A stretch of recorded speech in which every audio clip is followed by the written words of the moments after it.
नमस्कार दोस्तों, उत्तराखंड मुक्त विश्वविद्यालय के सामुदायिक रेडियो हेलो हल्द्वानी में आपका बहुत स्वागत है। हमेशा की तरह ही 91.2 मेगाहर्ट्ज़ की तरंगों पर आप इसे ट्यून कर पाते हैं। तो आज आप देख रहे हैं कि दो मेहमान हमारे साथ इस वक्त स्टूडियो में मौजूद हैं और आप जैसे कि आप ड्रेस कोड से पहचान पा रहे होंगे कि एडवोकेट लोग हमारे साथ इस वक्त मौजूद हैं। तो जाहिर सी बात है कि हम लोग या तो कानून पर बात करेंगे या संवैधानिक कुछ राइट्स पर बात करेंगे। और ये महिला सप्ताह चल रहा है, महिला दिवस, अंतर्राष्ट्रीय महिला दिवस नज़दीक है और हम लोग पूरा पखवाड़ा इसे मनाते हैं। तो महिला अधिकारों पर हम आज बात करेंगे। विनीता हमारे साथ मौजूद हैं, वॉलंटियरी रेडियो के साथ जुड़ी हुई हैं बहुत लंबे अरसे से। विनीता, पहले तो आपका भी स्वागत कर लेती हूँ है ना, क्योंकि बहुत अरसे से आप हमारे श्रोताओं से रूबरू हो रही हैं। तो आज कुछ अच्छे से सवाल दागते हैं हम लोग, है ना। वकीलों का बड़ा रुतबा रहता है बिल्कुल, और लोग डरते भी हैं, तो आज हम थोड़ा डराते हैं इन्हें। मुझे तो डरने से ज्यादा क्यूरियोसिटी हो रही है कि हाँ। क्या है प्रोफेशन, तो कैसा होता है। आप हाई कोर्ट में वकील हैं और आप जो हैं वो जिला कोर्ट में वकील हैं। और मैम, और परिचय अगर आप अपना देना चाहें प्लीज। नमस्कार, मेरा नाम है रूहानी सहानी और मैं उत्तराखंड हाई कोर्ट में एज अ एडवोकेट प्रैक्टिस करती हूँ। और जी नमस्कार, मेरा नाम एडवोकेट धनंजय तिवारी और मैं district and session court Rudrapur में प्रैक्टिस करता हूँ। जी, तो हाई कोर्ट और सेशन कोर्ट दोनों हमारे दो साथ। अलग अलग चीजें हैं और इनको हम समझते हैं आज, है ना। जी तो बिल्कुल। सबसे पहले तो मैं यही जानना चाहूंगी कि हम लॉ के प्रोफेशन की शुरुआत कैसे करते हैं, क्योंकि ये सवाल मेरा इसलिए है क्योंकि अभी देखिए ना, बच्चे जो हैं इस तरफ उनका रुझान बढ़ रहा है।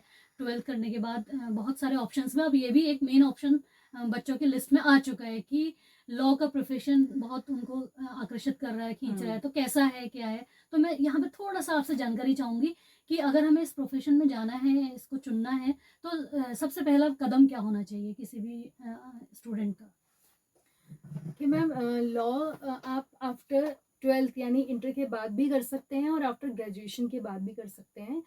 अगर आप 12th के बाद लॉ ऑप्ट करते हैं, मतलब आप लॉ के फील्ड में जाना चाहते हैं, 12th के बाद हमारे पास दो ऑप्शन होते हैं। या तो हम BA LLB ज्वाइन के कोर्स में एडमिशन ले सकते हैं, या फिर BBA LLB का भी ऑप्शन जो है अब हो गया है। और अगर कोई ग्रेजुएट है और उसके बाद वो लॉ करना चाहता है, तो उसके पास ऑप्शन है कि वो LLB में एडमिशन ले और LLB जो है वो आफ्टर ग्रेजुएशन के बाद वो परस्यू कर सकता है। ओके। जी, इसमें ये है कि देखिए, अगर 12th के बाद आप करते हो BA LLB या BBA LLB, तो वो आपके लिए 5 इयर्स का होगा। और अगर आप ग्रेजुएशन के बाद करते हो तो वो 3 साल का होगा फिर आपका। ये चीज़ है। और उसके लिए 12th में आपके 45%, या फिर अगर ग्रेजुएशन के बेस पे ले तो LLB का, तो आपका 45% होना चाहिए। और अब जो एग्ज़ाम क्लैट के हो रहे हैं, क्लैट के थ्रू अगर आप एग्ज़ाम क्लियर करते हो तो उसमें ऑल इंडिया बेस पे आपको लॉ कॉलेजेस मिल सकते हैं, जैसे NLU वगैरह जो हैं, वहाँ पे आपके एडमिशन हो सकते हैं। जी। और एक मैं ये कहना चाहूँगा, एक बहुत ही अच्छा करियर है। हाँ बिल्कुल। बिल्कुल चार्मिंग करियर है। और खास करके इसमें अब तो बहुत ही ज़्यादा नयापन आ गया है, बहुत कुछ सीखने को नया है। और पहले के टाइम में और अब के टाइम में बहुत बच्चे लॉ के फील्ड में आना पसंद कर रहे हैं। बिल्कुल, वही मैं आजकल देख रही थी ना कि बच्चे बहुत इस तरफ तो इसमें मुझे लग रहा है कि स्पेशलाइजेशन भी बहुत बढ़ गए होंगे, हाँ जी बिल्कुल, है ना। बिल्कुल। तो LLB करने के बाद आप कोर्ट में प्रैक्टिस करने के लिए एलिजिबल हो जाते हैं। जी। LLB करने के बाद हमें अपने स्टेट बार में इन्वॉल्वमेंट कराना पड़ता है और वहाँ से हमारे लिए एक लाइसेंस इशू होता है। एक सर्टिफिकेट जो है वो हमें इशू किया जाता है बार काउंसिल ऑफ उत्तराखंड या किसी भी स्टेट की बार काउंसिल की तरफ से।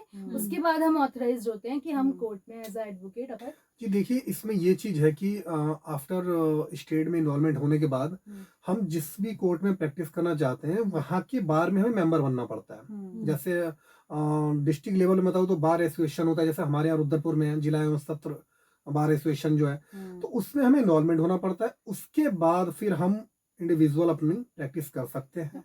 बिल्कुल। तो इंडिविजुअल के लिए कितनी चुनौतियां होती हैं? नया नया बंदा LLB करके पहुंच रहा है, कोई गॉडफादर वहाँ पर होना चाहिए या फिर एक अच्छा डेमोक्रेटिक माहौल वहाँ पर होता है?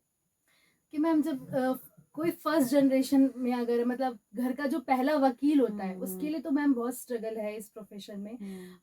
मतलब जैसे मैं अपने घर में पहली वकील हूँ, तो मतलब जब मैं इस प्रोफेशन में आई और अभी तक मुझे लगता है कि मैं स्ट्रगल ही कर रही हूँ। तो स्ट्रगल है, ऐसा नहीं है कि नहीं है। लेकिन ऐसा मतलब कुछ टाइम के बाद धीरे धीरे आप स्टेब्लिश होने लगते हैं, लेकिन उसके लिए आपको हिम्मत बनाए रखनी पड़ती है। और अगर आप एक टाइम पर आकर हिम्मत खो देंगे और इस प्रोफेशन से आप अपने आप को क्विट कर लेंगे, तो उसके बाद फिर कुछ नहीं बचेगा। तो रेशियो क्या है इस वक्त पे, क्योंकि विनीता इस बार की महिला दिवस की थीम भी है कि इंक्लूजन की बात हो रही है, समावेशन की, कि हर क्षेत्र में महिलाएं दिखें, उनकी विजिबिलिटी बढ़े। तो मैम ये भी बताइए कि वकालत के पेशे में कितना महिलाएं आती हैं। पहले तो सर आप अपने वहाँ जिला कोर्ट का आंकड़ा बता सकते हैं कि कितनी वहाँ पर जज हैं, कितनी फीसद वकील है वहाँ पर? जी बिल्कुल, मैं बता सकता हूँ। हमारे रुद्रपुर में डिस्ट्रिक्ट कोर्ट में फीमेल एडवोकेट्स की संख्या अच्छी खासी है, और आई थिंक ये बहुत अच्छी बात है कि फीमेल्स आ रही हैं एडवोकेसी में। और जहाँ तक मैं जजेस की बात करूँ तो जजेस की फीमेल अच्छी खासी काउंटिंग में है, हमारे यहाँ जजेस भी हैं। और कोई ऐसा वो नहीं है, कोई भेदभाव का माहौल नहीं है कि उनसे, कि जो फीमेल एडवोकेट्स उनके साथ कोई भेदभाव हो रहा है कि नहीं भाई ये फीमेल्स हैं तो हम इनके साथ काम क्यों करें, या हम इनके अपने चैम्बर में इनको क्यों बैठने दें या क्यों जगह दें। मेरे हिसाब से आज के टाइम पे ऐसा कुछ वो नहीं है। और चैलेंजेस हैं, ये मैं जरूर कहूँगा चैलेंजेस हैं। ये है कि फीमेल एडवोकेट्स को थोड़ी चैलेंजेस ज़्यादा है, क्योंकि भाई उनको घर भी देखना होता है, उनको कोर्ट भी देखना है, बच्चे भी हैं, तो थोड़ा एक चैलेंजिंग होता है।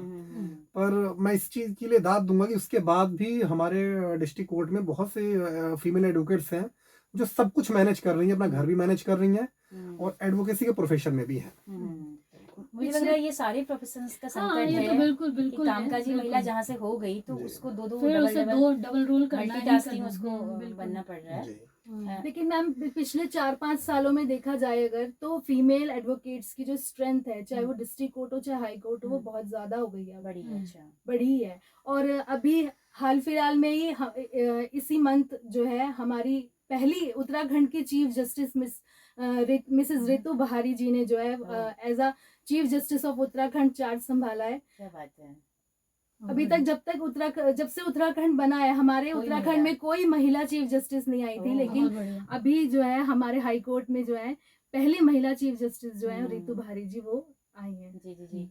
मैम के बताने से ही लग रहा है, खुशी जाहिर हो रही है कि अच्छा लगता है जब हम देखते हैं कि चलो हमारा कोई रोल मॉडल हमें भी गर्व महसूस कि हम भी पहुंच सकते हैं वहां तक, है ना। बिल्कुल। तो सबसे पहले मुझे लगता है ये जानते हैं कि जैसे आप कोर्ट में प्रैक्टिस के लिए गए तो फिर करना क्या होता है, किसी जो ऑलरेडी जो एस्टैब्लिश जो वकील हैं उनके साथ आप लोग काम करते हैं? देखिए, जब हम कोर्ट में जाते हैं तो सबसे पहले ये होता है कि हमें कोई अच्छा सीनियर देखना होता है जिनके अंडर में हम वहाँ की चीज़ों को सीख सकें। क्योंकि जब हम क्या कहते हैं कि कॉलेज से पास आउट होते हैं हम, तो हमें थ्योरी नॉलेज तो होती है बट हमें प्रैक्टिकल नॉलेज बहुत ज़्यादा नहीं होती है। कोर्ट क्राफ्ट जो है वो हमें कोर्ट में ही जाके सीखना पड़ता है, और वो हमें हमारे सीनियर्स ही सिखा सकते हैं। वो इंटर्नशिप के दौरान भी सीखते होंगे? जी, इंटर्नशिप के दौरान भी सीखते हैं।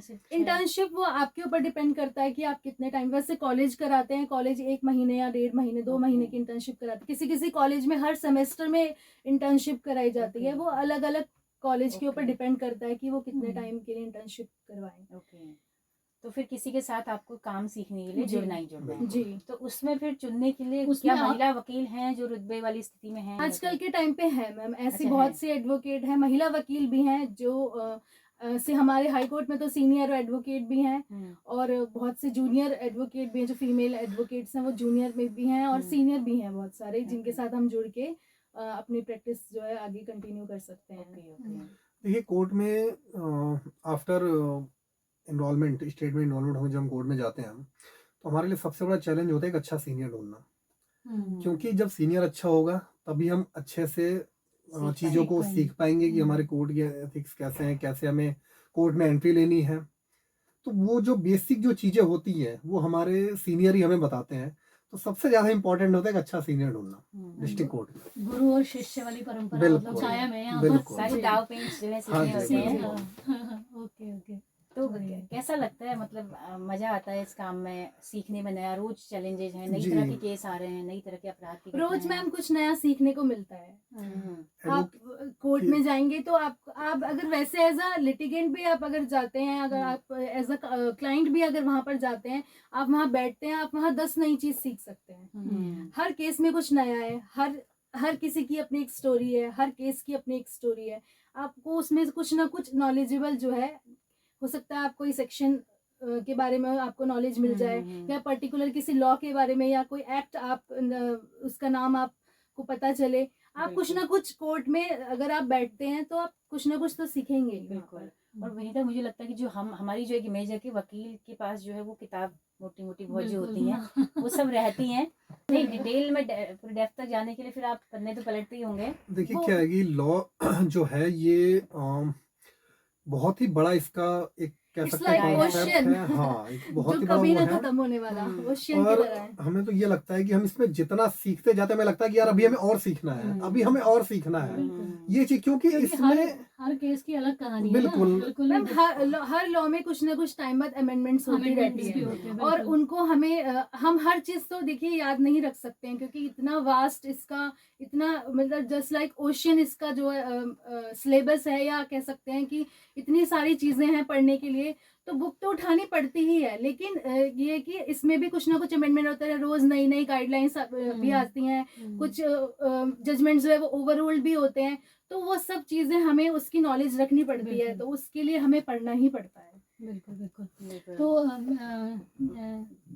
आपका जो क्षेत्र है कोर्ट के मैम। अंदर में स्पेशली, मतलब किस तरीके के केसेस आप हैंडल करते हो? मैम मोस्टली मैं क्रिमिनल और मैट्रिमोनियल केसेस देखती हूँ। ओके जी।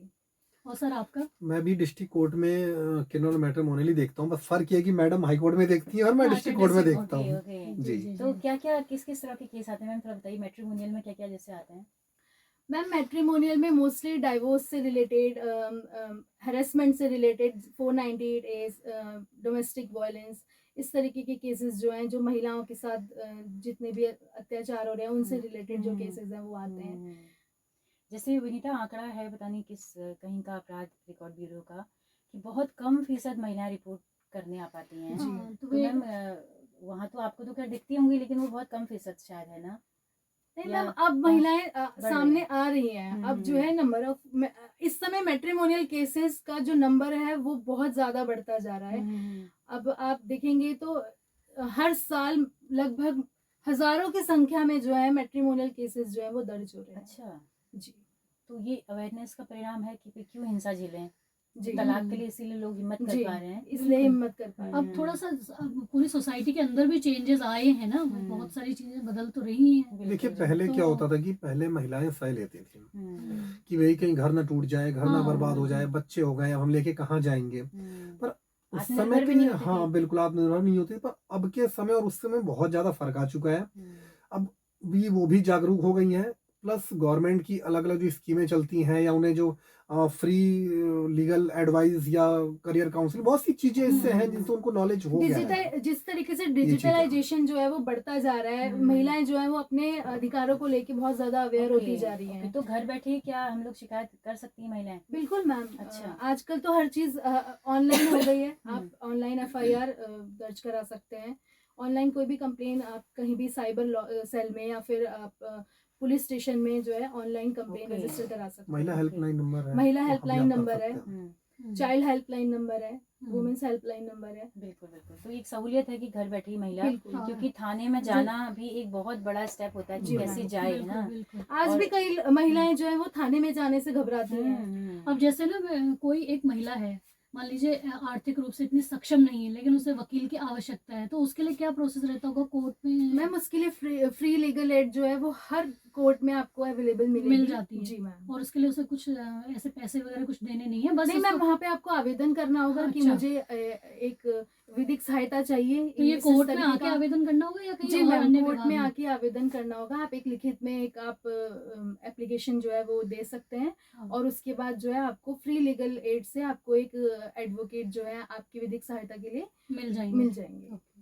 ये भी सर, ये भी आपके- मुश्किल रहती है। बिल्कुल बिल्कुल, तो अच्छी बात है कि है, फ्री सेवा हाँ, है हाँ। है ना। कोई पीड़िता है, अगर उसके पास जॉब नहीं है या तमाम आर्थिक संकट से वो बच जाएगी, बिल्कुल। फीस नहीं देनी पड़ेगी। हम्म। सर, जिला वहाँ पर भी क्या इस तरह के केसेस हाँ आते जी, हैं, तलाक बिल्कुल वाले और बिल्कुल बिल्कुल वहाँ डिस्ट्रिक्ट कोर्ट में भी डिवोर्स से रिलेटेड मैटर आते हैं। हम्म, और ये है कि पहले क्या होता था कि भाई महिलाएं भी घर से निकलने से डरती थी कि भाई हम कैसे जाके बोलेंगे या कैसे क्या होगा। पर ये कि जब से अवेयरनेस आई है, अगर उनको लगता है कि भाई ये स्टेप हमारे लिए सही है, तो बिल्कुल वो बेशक आती हैं और अपनी बात को रखती हैं कि भाई हमें ये प्रॉब्लम है, तो हम ऐसे इनके साथ नहीं रह सकते, या हम डिवोर्स का केस फाइल करना है, या ये हमें खर्चा नहीं देते, हमें खर्चे से रिलेटेड केस फाइल करना है, तो बिल्कुल वहाँ पे आती हैं और बिल्कुल उनको ओके। लगता है तो तो करती वहाँ पे हैं। काउंसलिंग वगैरह भी दी जाती है? हाँ जी जी, मैम, बिल्कुल समझाया जाता है कि बिल्कुल अभी सोच लीजिए? जी मैम, बिल्कुल वहाँ- मेडिएशन कराई जाती है। दोनों अगर किसी हस्बैंड वाइफ में डिस्प्यूट हो जाता है तो उनको मेडिएशन सेल में भेजा जाता है। वहाँ पर बकायदा मेडिएटर्स होते हैं, ट्रेन मेडिएटर्स होते हैं, और Okay. वो उनकी मेडिएशन करते हैं, उनको समझाते हैं। अगर पॉसिबल हो, अगर जुड़ सकता है तो जुड़ भी जाता है, और अगर जिसको साथ नहीं रहना है तो फिर तो जो मान के चलते जो हैं, मान के बिल्कुल। चलते हैं, घर से सोच कर ही आए हैं कि नहीं रहना है, या बहुत ज्यादा उनके साथ दिक्कतें हैं जो हो अब सकता है कि tolerate पहले नहीं वो कर ऐसे सकते। कहीं हेल्पलाइन में काउंसलिंग ले चुके हों, ऐसे लोग भी होंगे। हाँ मैम, बहुत से हाँ। ऐसे आते हैं। वहाँ पे मैम उनको 2 से 3 बार काउंसलिंग में बुलाया जाता है। ओके। कोर्ट पूरी कोशिश करती है कि भाई रिश्ता ना टूटे, टूटे। बट अगर उसके बाद भी 2-3 काउंसलिंग के बाद भी अगर उनको लगता है कि नहीं जुड़ सकता है, तो फिर केस फर्दर फिर चलते रहता है आगे। ओके। ये कुछ चीज़ केस स्टडी क्या जान सकते हैं, कुछ मैम बताएंगे कि क्या इश्यूज आ रहे हैं, तलाक के केसेस क्यों बढ़ रहे हैं, दिक्कतें क्या हैं ना, नई नई मैम, तरह की? अगर देखा जाए तो आजकल बहुत ही पिटी इश्यूज पे ना डिवोर्स हो जा रहे हैं, ओह। बहुत ही पिटी इश्यूज पे। ईगो हर्ट हुआ। आजकल ईगो हर्ट हुआ और वो, लेकिन ये भी बहुत ही मतलब गंभीर मुद्दा है कि अगर इसी तरीके से सब चलता रहा तो आने वाले टाइम में ना मतलब शादियां करने से ना लोग डरेंगे बहुत ज्यादा। क्योंकि आप मतलब हम रोज देखते हैं कि इतने पिटी इश्यूज पर ना हस्बैंड वाइफ लड़ते हुए कोर्ट में आ जाते हैं। छोटे घरेलू मुद्दे, कई घरेलू बच्चों के मुद्दे। मुद्दे। एडजस्टमेंट नहीं हो पा रहा है, छोटी छोटी चीजें। कुछ तो सच में जेन्युइन होते हैं केसेस जिनको लगता है कि हाँ इनको साथ में रहना ही नहीं चाहिए, लेकिन कुछ तो इतने पिटी इश्यूज लेकर आते हैं, मतलब जिनका कोई इशू ही नहीं होता, बिल्कुल इशूलेस केसेस होते हैं। और उसके बाद भी बहुत बार उनको समझाया जाता है, दोनों पक्षों को समझाया जाता है, और कहीं ना कहीं कभी कभी उनके पेरेंट्स भी इसके लिए रिस्पॉन्सिबल होते हैं, जो कुछ रिलेटिव्स भी होते हैं घर खराब करने में। तो मैम इसके लिए ना थोड़ी सी और लोगों को ना आगे आने की अवेयरनेस की जरूरत है। अच्छा, मैं थोड़ा सा ये जानना चाहती हूँ, जैसे एक इंटरनेशनल लॉ और इसके अलावा कॉर्पोरेट लॉ, इस जी। तरीके की भी कुछ शाखाएं शायद जी मैम। होती हैं, तो जी। थोड़ा सा इस पर आप अगर रोशनी डाल पाए तो ज्यादा समझ देखिए बढ़ जाएगी। मैम, इसमें क्या है कि जब हम एलएलबी करते हैं तो हमें 8 से 10 तरह के जो इंडिया में जो लॉज है जो भी चल रहे हैं, इसमें आपका कंपनी लॉ भी है, इसमें आपका इंटरनेशनल लॉ भी है, इसमें आपका कॉन्ट्रैक्ट एक्ट भी है। ऐसा करके हम 8-10 लॉज जो है हम वो 3 साल के अंदर उसको कवर करते हैं। उसके बाद जब एलएलबी कंप्लीट होने के बाद ये हम पे डिपेंड करता है कि हम किस फील्ड में जाना चाहते हैं। हम कॉर्पोरेट में जाना चाहते हैं, या फिर हम डिस्ट्रिक्ट कोर्ट में जाके प्रैक्टिस करना चाहते हैं, हम इंश्योरेंस लॉ में जाना चाहते हैं, ये फिर हमारे क्या कहते हैं इसकी हमें कौन सा फील्ड पसंद है, हाँ, उस चीज पे हम जाना चाहेंगे। मतलब पढ़ाया ये ना कि सब कुछ जाता है। अच्छा, उसके लिए कुछ अलग से आपको कुछ नहीं, कुछ नहीं नहीं, करना है, उसमें अलग से कुछ नहीं करना है। बस ये एलएलबी के अंदर ही सारा जी, कुछ है, बिल्कुल। फिर आपकी चॉइस है कि आपको जी। किस तरफ जाना है। अच्छा, बिल्कुल। मुझे थोड़ा कंफ्यूजन था, मुझे लगा कि इसके लिए कोई नहीं, स्पेशलाइजेशन नहीं। अलग से होता होगा। उसके बाद में मास्टर्स है, उसके बाद मास्टर्स में आप किसी चीज में स्पेशलाइजेशन कर अच्छा, सकते हैं। उसमें क्या? हाँ, लेकिन एलएलबी में या अगर बीएलएलबी की बात की जाए तो उसमें ये सारे सब्जेक्ट हम लोगों को सिलेबस में कवर कराए जाते हैं। अगर आफ्टर एलएलबी आप अगर अपने चॉइस के हिसाब से फील्ड में जाना चाहते हो, तो जितना आपने एलएलबी में पढ़ा है वो इनफ है। उसके थ्रू आप चाहे इंश्योरेंस में चले जाओ, कॉर्पोरेट में चले जाओ, आप डिस्ट्रिक्ट कोर्ट में प्रैक्टिस कर लो, वो फिर आपके चॉइस पे है कि आप किस फील्ड में जाना चाहते हो। हाँ, अगर आपको टीचिंग में जाना है तो उसके लिए फिर आपको एलएलएम करना LLM पड़ेगा। ये मस्ट है कि आपको एलएलएम की डिग्री आपके पास होनी चाहिए, तभी आप टीचिंग में फिर आगे जा सकते हो। बिल्कुल। जी सर मैट्रिमोनियल के अलावा आपने क्या बोला, अपराध का क्या? हाँ जी, हाँ जी।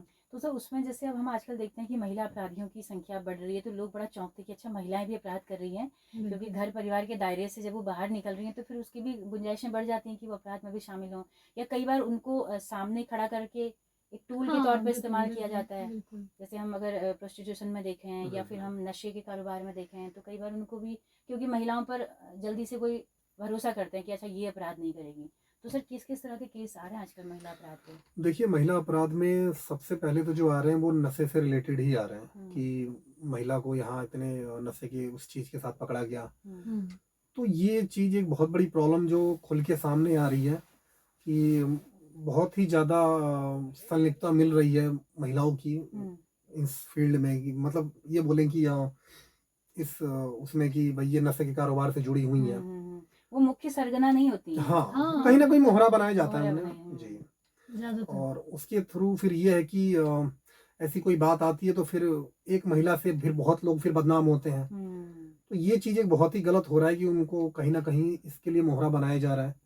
ये इसके बारे में मतलब ये कि कुछ स्ट्रिक्ट लॉ लाने पड़ेंगे पर्टिकुलर इस चीज़ के लिए, बिल्कुल और जो भी इसके पीछे है उनको कहीं उनके ऊपर भी कार्रवाई बिल्कुल होनी चाहिए। बिल्कुल। मैम महिला अपराध में जो महिलाएं आ रही हैं, उसका कुछ हल्का सा कुछ एनालिसिस बताएंगे कि किस तरह की महिलाएं अपराध कर रही हैं या किस किस तरह के अपराध हो रहे हैं नशे के अलावा? मैम इसमें दोनों ही तबके की महिलाएं शामिल होती हैं। साइबर भी है इसमें। गरीब तबके की भी होती हैं, अमीर मतलब अच्छी फैमिलीज की भी महिलाएं क्राइम करती हैं। तो हम ये कह नहीं सकते कि एक पर्टिकुलर तबका जो है वो इसके लिए रिस्पॉन्सिबल है क्राइम के लिए। बहुत से लोग बहुत सी महिलाएं जो है वो पैसों के लिए क्राइम करती हैं। बहुत से लोग अपने आपा खो देते हैं, उसमें उनसे कोई ना कोई क्राइम हो जाता है। तो हम पर्टिकुलर ये कह नहीं सकते कि कौन सी महिला किस तरीके के लिए रिस्पॉन्सिबल है क्राइम के लिए। बिल्कुल। लेकिन ये है कि मोहरा उनको बनाया जाता है और फिर उनकी प्रकृति भी थोड़ा सा अपराध की कई बार अलग हो जाती है। हाँ बिल्कुल। तो संदेश आप देना चाहें ऐसे आज के मौके पर हमारी तमाम बहनें जो इस वक्त आप लोगों को सुन रही हैं, और तमाम वो बच्चे जो लॉ के लिए बहुत इच्छुक सारी हैं करने ऐसी के लिए, तो उनके लिए भी कुछ आप बहुत सारी एक- ऐसी पीड़ित महिलाएं होंगी जो सुन रही हैं, तो एक सजेशन की अगर आप पीड़ित हैं तो मत सहिए, आप आइए, हम न्याय मिलेगा आपको, ऐसे कुछ आप संदेश दें। कहते हैं कि न्याय मिलने में देर लगती है लेकिन मिलता है, ऐसा नहीं है। न्याय मिलता है, हमारे सामने तो रोज किसी ना किसी को न्याय मिलता ही है। और लॉ एक बहुत अच्छा प्रोफेशन है। इसे अगर आप इसे परस्यू करते हैं तो इसमें बहुत स्कोप है आगे। आप बहुत सी चीज़ों में जा सकते हैं, जरूरी नहीं है कि आप एज अ एडवोकेट ही प्रैक्टिस करें। इसमें टीचिंग में भी आप इसमें अपना करियर बना सकते हैं। एज अ लेक्चरर आप लॉ आप किसी भी कॉलेज में आप जो है एज अ लेक्चरर इसे ज्वाइन कर सकते हैं। और अगर आप इसे ऑप्ट करते हैं लॉ प्रोफेशन को, या आप किसी भी लॉ कोर्सेज में जो एडमिशन लेते हैं, तो आपको एक अवेयरनेस भी बहुत ज़्यादा मिलती है। और हमारे लॉ में तो इतनी चीज़ें हैं, मतलब लॉ में इतनी पढ़ने के लिए इतना कुछ है, आपको सब चीज़ की नॉलेज हो जाएगी। बिल्कुल। और ऑनलाइन लेक्चर आजकल बहुत सारे ऑनलाइन सीरीज मिल जाते हैं। मैम अब तो सारा डिजिटलाइजेशन हो चुका है इतना। हर चीज आप फोन पे एक क्लिक कीजिए, छोटे से छोटे बच्चे के लिए, बड़े से बड़े इंसान के लिए हर चीज गूगल पे अवेलेबल है। और आप कुछ भी पढ़ना चाहें, किसी चीज के बारे में जानकारी लेना चाहें, सब उस पे अवेलेबल। इवन मैं करियर से रिलेटेड एक और वो बता दूं मैं कि इवन अब इंडियन आर्मी ने भी लॉ ग्रेजुएट्स को लेना स्टार्ट कर दिया है। अच्छा जी, बिल्कुल। बहुत बढ़िया। अगर आप लॉ ग्रेजुएट हैं तो आप इंडियन आर्मी भी ज्वाइन कर सकते हैं। ओके। बिल्कुल। अच्छा, ये मुझे अभी तक पता नहीं था, नहीं, आज ही पता चला है। बिल्कुल। बहुत बढ़िया, तो बहुत नया अच्छा फील्ड है। हाँ। तो मैम और बहुत जल्दी हमारे पूरा क्रिमिनल लॉ जो है वो 1 जुलाई से चेंज होने वाला है। ओके जी। तो क्या तब्दीलियां जैसे मोटा मोटी हैं अब और कितने सालों के बाद बदल रहा है या बहुत पहले? 1860 का लॉ अभी तक हम पढ़ रहे थे। ओह, 1860 का कानून अंग्रेजों जिसे के समय का। 2023 में आके चेंज किया जो है। 2023 में आगे चेंज हुआ है। और अभी इम्प्लीमेंट होने वाला है। जी, अब ये 1 जुलाई 2024 से ये इम्प्लीमेंट होने वाला है। जो उसमें इम्पोर्टेंट चेंजेस होने थे वो हमारी गवर्नमेंट ने उसमें किया है। और अब 1 जुलाई 2024 से वो एप्लीकेबल होंगे पूरा लॉ जो होगा। और इस 18 से 60 के कानून को अब हम पीछे छोड़ देंगे। जी। तो अगला एपिसोड विनीता इसी पे हाँ, रखते हैं। हम इस पे ही रखते हैं। बिल्कुल। बिल्कुल। नई जानकारियां आप लोग मिलेंगी थोड़ा जानकारी लेके हाँ, आइएगा बिल्कुल। सोसाइटी बताएं। को। हाँ बिल्कुल। बिल्कुल। हाँ तो और बाकी मैं ये कहना चाहूँगा कि खास करके जो 12th पास आउट हैं या जिन्होंने ग्रेजुएशन किया है, आप बिल्कुल लॉ करिए, बहुत ही अच्छा करियर है। इवन आप आर्मी से लेके सरकारी वकील से लेके और जो सबसे चार्मिंग करियर है जज बनने का, उसका रास्ता भी लॉ के बाद ही निकलता है। तो बिल्कुल बहुत ही अच्छा करियर है, आप लॉ करिए और देश के प्रगति में आप भी योगदान दीजिए आके। जी जी। तो ऐसे। सीट सर उसमें कम होती हैं या ठीक ठाक निकलती हैं? देखिए इसमें क्या है कि जो प्राइवेट कॉलेजेस होते हैं, एलएलबी की पूछ रहा ना नहीं, इसमें? जज हाँ। के लिए। जज के हाँ, जज के लिए देखिए सबसे अच्छा बेस्ट ये है कि आप इंडिया के किसी भी स्टेट के लिए आप भर सकते हैं। आपको ऐसा नहीं कि आप उत्तराखंड के तो आप उत्तराखंड में ही भरेंगे, जी। ओके। आप यूपी में भर सकते हैं, आप दिल्ली, आप हरियाणा, आप राजस्थान, कहीं का भी जुडिशियल का एग्जाम आप दे सकते हैं। और अगर आप उसको क्लियर करते हैं तो बिल्कुल आप वहाँ पे पोस्टेड होंगे जिस पोस्ट के लिए आपने अप्लाई किया है। बिल्कुल बिल्कुल। कोई आपके ऊपर बाउंडेशन नहीं कि आप उत्तराखंड के हैं तो आप केवल उत्तराखंड में ही रहेंगे, वहीं के फॉर्म भरेंगे। आप यूपी के हैं तो केवल आप यूपी का ही फॉर्म भरेंगे। ऑल इंडिया बेस पे आप फ्लेक्सिबिलिटी बिल्कुल। है। हाँ जी बिल्कुल। तो रोहानी जी जी मैम। और धनंजय धनंजय जी, जी, बहुत शुक्रिया आप लोग आए और इतना कीमती वक्त हमारे श्रोताओं के साथ आपने बांटा। जी धन्यवाद। तो उम्मीद करते हैं कि आते रहेंगे। बिल्कुल। तो विनीता लेते हैं इजाजत, है बिल्कुल। ना दोस्तों, नमस्कार। नमस्कार। नमस्कार। और सुनते रहें हेलो हल्द्वानी।